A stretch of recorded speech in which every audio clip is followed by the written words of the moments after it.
वितर्कर आह्वान कले मान्यवर मंत्री तेणु नवीन बाबू से मत रखिंट एते प्रतिक्रियाशील हबार कौन दरकार अच्छी आपण भिन्न मत को शुणे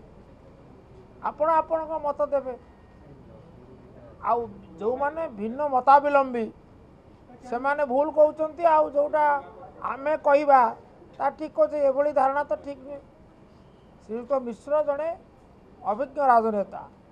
छाड़ा था अनुभूति संपन्न प्रतिनिधि तेणु सी एत प्रतिक्रियाशील कहबार कौन जुक्ति थी मु अनुभव करूना। द्वितीय कथा हूँ नवीन को कहीं जन्म लगे नवीन कौन बरपुत्र मान को सम्मानित करना बरपुत्र ना से अनुष्ठान गुड़ी को नामित करना आमर भुवनेश्वर जोटा हूँ बस स्टाण से क्या ना नामित कर डॉक्टर आंबेडकर ना नामित कराई किए कर नवीन बाबू कर गंगाधर मेहर नाम करना पार्वती गिरी नाम करना जो माने बरपुत्र से चिन्हिंट से अनुशीलन कर सम्मान देवाई सरकार रे अनेक निष्पत्ति नहीं से आज ओडिशावासी सम्मानास्पद होकर रही एक बुझा दरकार ये जे रेवेन्सा किए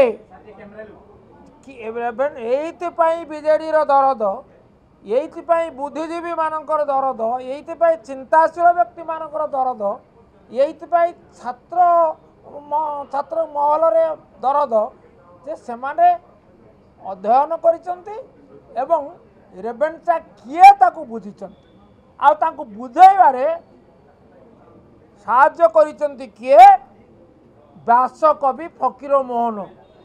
प्रथित दशा लेखक सुरेंद्र महांती एवं आपण देखिए गत काली आमर बुद्ध विहार ठारे जोटा महोदधि भवन जो करा जाइछि इंटेलेक्चुअल फोरम तरफ आपण शुणिथे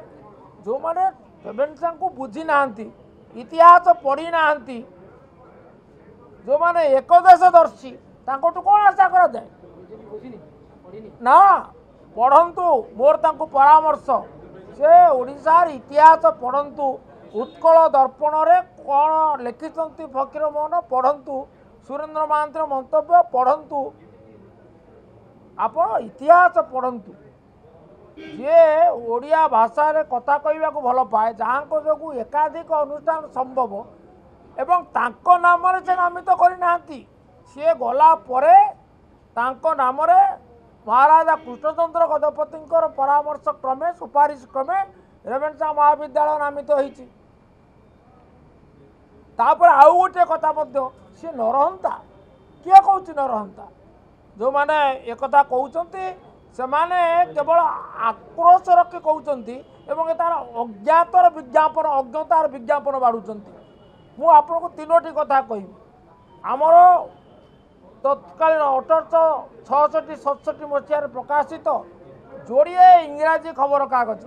जार आंतर्जातिक ख्याति अच्छी द स्पेक्टाटर आउ गोटे है टाइम्स से माने कौन लिखिले से माने कहले राजस्व परिषद दायी 1866 दुर्भिक्ष ओडिशा एवं से माने कहले ये राज्यपाल दायी एवं तापरे जी सचिव थे भारत सचिव सी तो नॉर्थ कोर्ट सी जो हाउस ऑफ कॉमन्स रे जो रिपोर्ट उपस्थापन करते से रिपोर्ट रे दर्शाई तीन जन दायी तीन जन किए जड़े राज्यपाल जड़े उपराज्यपाल आउ जड़े राजस्व परिषद बोर्ड ऑफ रेवेन्यू जोटा कहीं सी तो कहले ना ये तो दुर्भाग्य एवं कैंपेल कमिशन जो बसी से कमिशन आपको अवश्य निश्चित भाव में दायी किंतु मुख्य दोषी भाव में से विचार करिछि काको ना बंगर गवर्नर को पढ़े ना ओडिया अस्मितार संज्ञा बुझे ना ध्वनि रे अस्मिता रक्षा पाए ना अस्मिता रक्षापी गोटे मानसिकता दरकार एवं से मानसिकतार आधार होचे सहनशीलता मानसिकर आधार होचे निरपेक्षता आमर दुर्भाग्य ता आम देखुना ଆପଣ ମୁଁ ବାବୁକୁ ତିନିଟା ଉଦାହରଣ ଦେଲି ଶୁଣନ୍ତୁ ଇଏ ଏକ ବିତର୍କ ମତ ଦେଇପାରନ୍ତି କିନ୍ତୁ ସେଇ ମତ ଯେ ଚୂଡ଼ାନ୍ତ ଏବଂ ସେଇ ମତ ଯେ ଯଥାର୍ଥ ଆଉ ସେ ସେପରି ଧାରଣାର ବଶବର୍ତ୍ତୀ ହେବା ଭୁଲ ହଁ ନାଇଁ ନିଯୁକ୍ତି କ୍ଷେତ୍ରରେ ଅବସ୍ଥା ଓଡ଼ିଶା ରାଜ୍ୟର ଅବସ୍ଥା ତ ଅତି ସଙ୍ଗୀନ ଆମେ ଭାରତ ବର୍ଷରେ ଆମର ସ୍ଥାନ ହେଉଛି ଓଡ଼ିଶାର ସ୍ଥାନ ହେଉଛି 21ରେ 2,05,000 ପଦବୀ ଖାଲି ପଡ଼ିଛି ମୂଳ ପଦବୀ ପଦୋନ୍ନତି